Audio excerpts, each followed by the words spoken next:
கள்ளக்குறிச்சி விஷச்சாராயம் விவகாரம் விக்கிரவாண்டி இடைத்தேர்தலில் வந்து கடுமையாக எதிரொலிக்கும் அப்படின்னு சொல்கிறாங்க அரசியல் பார்வையாளர்கள்லாம். உங்களுடைய பார்வை என்ன? நீங்கள் தேர்தல் முடிவுக்கு பிறகு அதை நீங்களே பார்த்துக்குங்க. எப்படி இப்படி ஒரு வரியில் பதில் சொல்லுங்கள். ஆமாம், நீங்கள் கடுமையாக பாதிக்கின்றீங்க. பல தேர்தலை சந்தித்தவர் நீங்கள். அதனால தான் சொல்கிறேன், நீங்கள் தேர்தல் முடிவுகள் உங்கள் கேள்விக்கு பதில் சொல்லும். ஏன்னா பல இடைத்தேர்தலை வந்து புறக்கணித்த பாமக வந்து இதில் இறங்கியிருக்கிற எல்லாமே என்ன சொல்கிறாங்க, அவங்க வந்து அந்த வெற்றியை நோக்கி ஒரு ஆய்வு பண்ணாமல் இது செய்ய மாட்டாங்க அப்படின்னு சொல்கிறாங்க. உங்களுடைய பார்வை என்ன? ஏன்னா வந்து வன்னியர்கள் அதிகமாக இருக்கிற பகுதி, நீங்களும் வந்து ஒரு வன்னியர்களுக்கு ஆதரவாக சரி சாம்ராஜ்ய அமைப்பு, அதாவது வன்னியர்கள் அதிகமாக இருக்கிற பகுதி, இதுவரையில் வன்னியர்களுக்கு ராமதாஸோ அன்புமணியோ செய்த பலன் என்ன, செய்திருக்கிற திட்டங்கள் என்ன, இந்த சமூகத்தை கை தூக்கி விடுவதற்கு அவங்க எடுத்த நடவடிக்கை என்ன, பட்டியலிட சொல்லுங்கள். ஒன்றே ஒன்று சொல்லுங்கள். இருந்தாலும் வன்னியருடைய வந்து பிரதிநிதியாக வந்து அவங்க தானே இருக்கிறாங்க. பிரதிநிதியாக இருக்கிற அது ஏன் இப்போ உயிரோடு இருக்குதுன்றதெல்லாம் நான் சொல்ல முடியாது, வெளியே இந்த மீடியாவில் சொல்ல முடியாது. நான் கேட்கறது வன்னியருடைய பிரதிநிதி, நீங்கள் இதுவரையில் நான் இதெல்லாம் செய்தேன்னு சொல்லுங்கள்.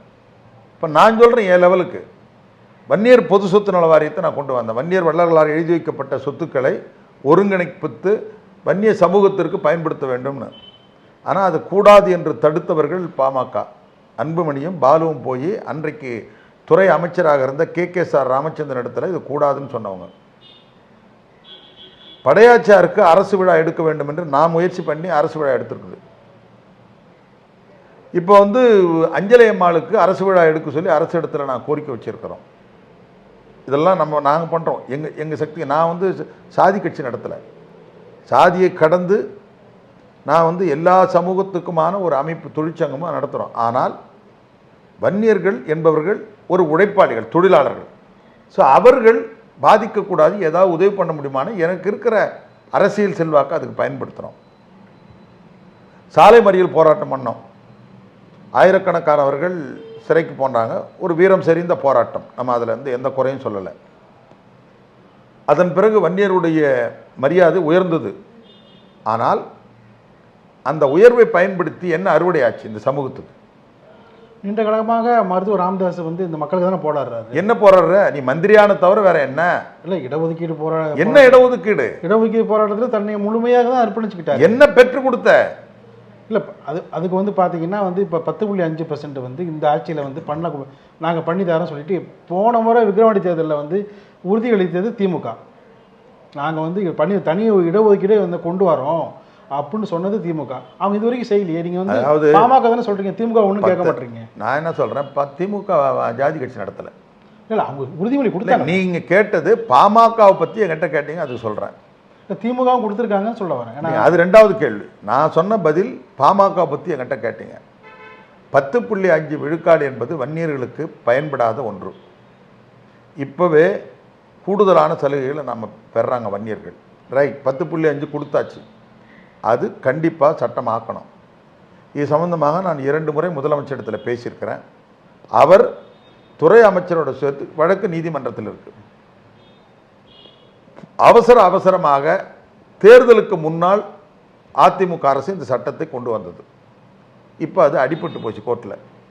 ஸோ அதை முறையாக சட்டப்படியாக நீதிமன்றத்தில் வாதத்தை வச்சு அதை மீட்டெடுக்க வேண்டும் என்பதில் இருவேறு கருத்துக்களுக்கு இடமில்லை. ஸோ அது போய்கின்றது. நீதிமன்ற வழக்குனாலே உங்களுக்கு தெரியும், ஆண்டு கணக்கில் போயிடும். ஸோ அதில் வந்து முதலமைச்சருக்கோ மற்றவர்களுக்கோ எந்த இடத்திலும் கருத்து வேறுபாடு இல்லை, விரைவில் வரும். இப்போ திராவிட முன்னேற்ற கழக அரசை பொறுத்த மட்டில் நீங்கள் சாலை மறியல் போராட்டத்தில் ஆயிரக்கணக்கான வன்னியர்கள் மீது போடப்பட்ட வழக்கு, எம்ஜிஆர் ஆட்சியில், அதிமுக ஆட்சியில், அத்தனை வழக்குகளையும் திரும்ப பெற்று நீதிமன்றத்தினுடைய நெடிய படிக்கட்டுகளை ஏறி இறங்கி அலுத்து போன வன்னியர்கள் நிம்மதி பெருமூச்சு அடை செய்தவர் தலைவர் கலைஞர்.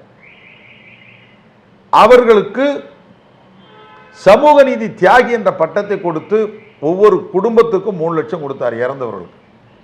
இன்று வரையில் பென்ஷன் வாங்குறாங்க. இதெல்லாம் எவ்வளோ பெரிய விஷயம். இன்று வரையில் பென்ஷன் வாங்குறாங்க. படையாச்சியாருக்கு சிலை வைக்கப்பட்டிருக்கிறது. வன்னியர் பொது சொத்து நல வாரியம் அமைக்கப்பட்டிருக்கிறது. அஞ்சலை அம்மாளுக்கு வைக்கப்பட்டிருக்கு. தியாகிகளுக்கு நினைவு மண்டபம் கட்டுறதுக்கான ஏற்பாடுகள் நடைபெற்று கொண்டிருக்கு. இப்படி நடந்த எல்லாமே 20 விழுக்காடு இடஒதுக்கீடு கொண்டு வந்தாங்க. அன்றைக்கெல்லாம் நீங்களும் சேர்த்தானே கையெழுத்து போட்டீங்க. இப்படி எல்லாம் நடந்தது எல்லாமே திராவிட முன்னேற்ற கழக ஆட்சி காலத்தில் தான் நடந்திருக்கு.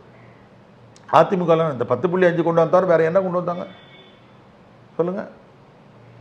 அதனால வன்னியர்கள் யார் இந்த சமூகத்திற்காக நிற்கிறாங்கன்றத கணக்கிடுவாங்க, அவங்களுடைய வாக்களிப்பாங்க.